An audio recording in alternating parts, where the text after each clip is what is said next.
السلام علیکم۔ آج ہم سنیں گے حضرت ایوب علیہ السلام کا واقعہ۔ حضرت ایوب علیہ السلام اللہ تعالیٰ کے ایسے نبی تھے جن کو اللہ تعالیٰ نے بہت آزمایا، پر ایوب علیہ السلام نے اتنا بہترین صبر کیا، اس کی مثال اللہ تعالیٰ نے قرآن میں دی۔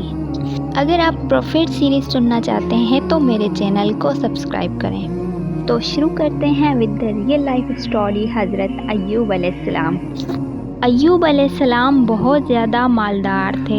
اللہ تعالیٰ نے انہیں بہت زیادہ مال سے نوازا تھا۔ ان کے پاس لا تعداد نوکر چاکر تھے اور ان کے پاس بے شمار مال تھا، بھیڑ بکریاں۔ اللہ نے ایوب علیہ السلام کو بہت زیادہ زمین اور جائیداد بھی عطا کی۔ ایوب علیہ السلام کاروبار کرتے تھے، ان کا بزنس بہت پھیلا ہوا تھا۔ اللہ نے حضرت ایوب علیہ السلام کو بہت زیادہ اولاد سے بھی نوازا تھا۔ ان کے 7 بیٹے اور 7 بیٹیاں تھیں۔ ایوب علیہ السلام خود صحت مند اور بہت طاقتور تھے اور ان کے بہت زیادہ دوست بھی تھے۔ ہر کوئی حضرت ایوب علیہ السلام سے دوستی رکھنا چاہتا تھا۔ اللہ نے حضرت ایوب علیہ السلام کو بے شمار نعمتوں سے نوازا تھا اور روح زمین پر حضرت ایوب علیہ السلام بے شمار نعمتوں سے مالا مال تھے۔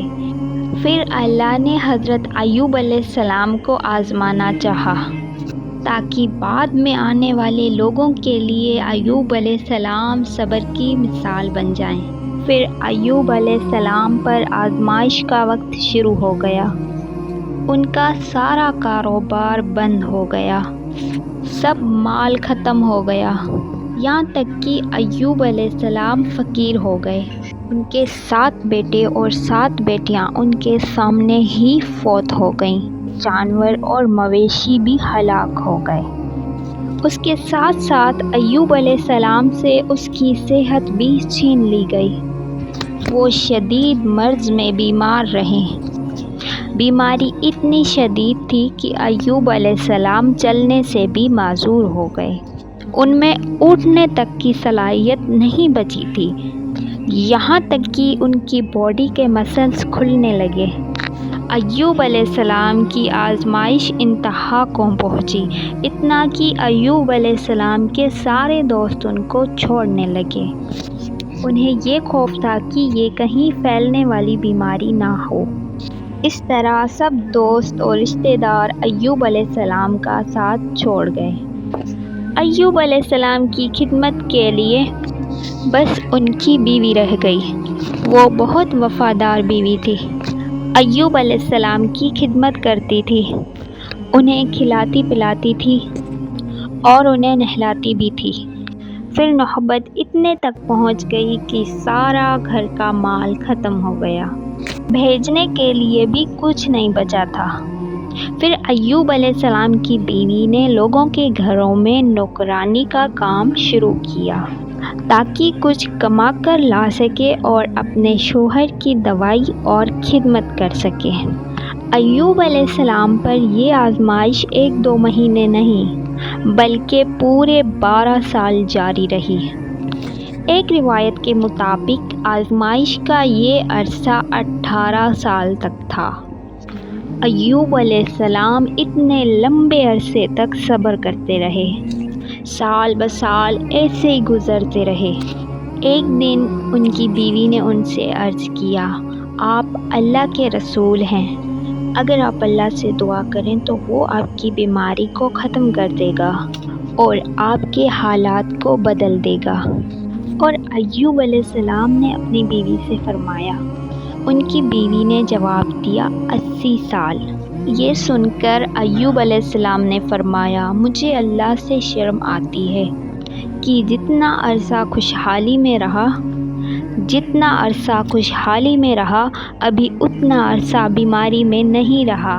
ابھی میں یہ دعا نہیں کروں گا کہ اللہ مجھے شفا عطا کر دے یا میری اس حالت کو بدل دے جب تک 80 سال نہ گزر جائیں۔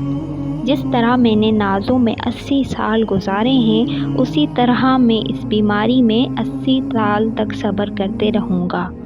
یہ سن کر ایوب علیہ السلام کی بیوی مایوس ہو گئی، کیونکہ انہیں یقین تھا کہ ایوب علیہ السلام اللہ سے دعا کر لیں تو یہ آزمائش فوراً سے ختم ہو جائے گی۔ اب نوبت یہاں تک آ گئی تھی کہ ایوب علیہ السلام کی بیوی کو لوگوں نے کام دینے سے انکار کر دیا، اس ڈر سے کہ کہیں ایوب علیہ السلام کی بیماری ان کی بیوی سے ان کو نہ لگ جائے۔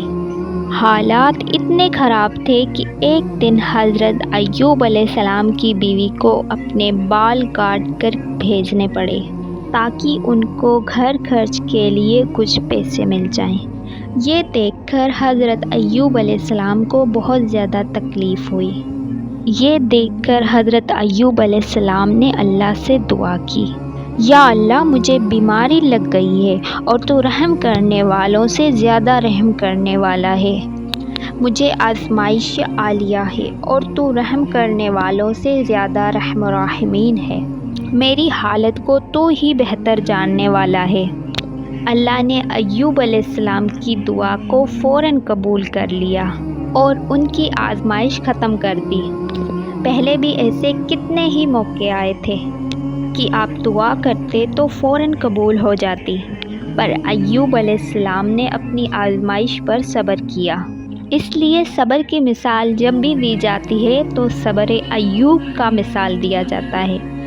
اللہ نے ایوب علیہ السلام سے فرمایا، اپنا پیر زمین پر مارو، یہ نہانے اور پینے کے لیے ٹھنڈا پانی ہے۔ جب ایوب علیہ السلام نے اپنا پیر زمین پر مارا تو ایک چشمہ بہہ گیا۔ جب انہوں نے اس پانی سے غسل کیا تو ان کے جسم کی باہر کی بیماری ختم ہو گئی، اور جب وہ پانی پی لیا تو ان کے جسم کے اندر کی بیماری ختم ہو گئی۔ ایوب علیہ السلام پھر سے صحت مند ہو گئے جیسے پہلے ہوا کرتے تھے۔ جب ان کی بیوی واپس گھر آئی تو ان کو بالکل نہ پہچان سکی، ان کو بالکل پہچان نہ پائیں اور ان سے پوچھنے لگی، آپ نے اللہ کے نبی اور میرے خاوند یعنی مرض میں مبتلا شخص کو دیکھا ہے؟ اللہ کی قسم جب میرے خاوند صحت مند تھے تو بالکل آپ جیسے تھے، میں نے آپ سے بڑھ کر ان سے ملتا جلتا آدمی آج تک نہیں دیکھا۔ اس پر ایوب علیہ السلام بولے، کیا تم نے مجھے پہچانا نہیں؟ انہوں نے حیران ہو کر پوچھا، آپ کون ہیں؟ تب وہ بولے، میں ایوب ہوں۔ تب وہ بولی، سبحان اللہ، اس کا مطلب ہے بیماری ختم ہو گئی۔ اللہ نے ایوب علیہ السلام کی بیوی کو بھی جوانی لوٹا دی، کیونکہ انہوں نے بھی اللہ کی آزمائش پر بہترین صبر کیا تھا۔ اس کے بعد اللہ نے انہیں پھر سے اولاد عطا کری۔ ان کے یہاں 26 بیٹے بیٹیاں ہوئے۔ ایک روایت میں ہے کہ 26 صرف بیٹے تھے، بیٹیاں الگ تھیں۔ حضور اکرم صلی اللہ علیہ وآلہ وسلم نے فرمایا، ایوب علیہ السلام جب غسل کر رہے تھے تو ان پر سونے کی ٹڈیوں کی برسات ہو رہی تھی۔ اللہ ایوب علیہ السلام کو غسل کرنے کے دوران ہی نوازتا گیا۔ ایوب علیہ السلام نے ان سونے کی ٹڈیوں کو اپنے کپڑوں میں جمع کرنا شروع کیا۔ اس پر اللہ نے فرمایا، اے ایوب، کیا میں نے تجھے مالدار نہیں بنایا اور اس نئے نازل ہونے والے مال سے بے پرواہ نہیں کر دیا؟ ایوب علیہ السلام نے عرض کیا، جی ہاں میرے پروردگار، لیکن میں آپ کی رحمت اور برکت سے تو بے پرواہ نہیں ہو سکتا۔ اللہ نے ایوب علیہ السلام کی جوانی اور صحت واپس کر دی، مال اور دولت واپس کر دی، خاندان اور اولاد پھر سے عطا کر دیے۔ اللہ جسے چاہے اسے آزماتا ہے اور جسے چاہے اسے نوازتا ہے۔ اگر اللہ ہم سے کچھ لے لے تو اس سے بہتر عطا کرتا ہے۔ اللہ نے قرآن میں ایوب علیہ السلام کے صبر کی تعریف کی ہے اور ان کی زندگی کو صبر کرنے والوں کے لیے مثال بنایا۔ آزمائش سب کی زندگی میں آتی ہے، مگر اللہ یہ دیکھنا چاہتا ہے کہ مشکل وقت میں کون کیسا رویہ رکھتا ہے اور ہمارا ایمان کتنا مضبوط رہتا ہے۔ اس لیے ہماری زندگی میں جب بھی مشکلیں آئیں تو ہمیں صبر کرنا چاہیے۔ یہ تھا ایوب علیہ السلام کا واقعہ، اور ایوب علیہ السلام کے واقعے سے ہمیں یہ سیکھنے کو ملتا ہے کہ کہ ہمیں کوئی بھی مشکل آ جائے ہمیں اس پر صبر کرنا چاہیے اور ہر حال میں اللہ کا شکر ادا کرنا چاہیے۔ اگر آپ کو پروفیٹ سیریز میں انٹرسٹ ہے تو پلیز میرے چینل کو لازمی سبسکرائب کریں۔ ملتے ہیں نیکسٹ اسٹوری میں، تب تک کے لیے اللہ حافظ۔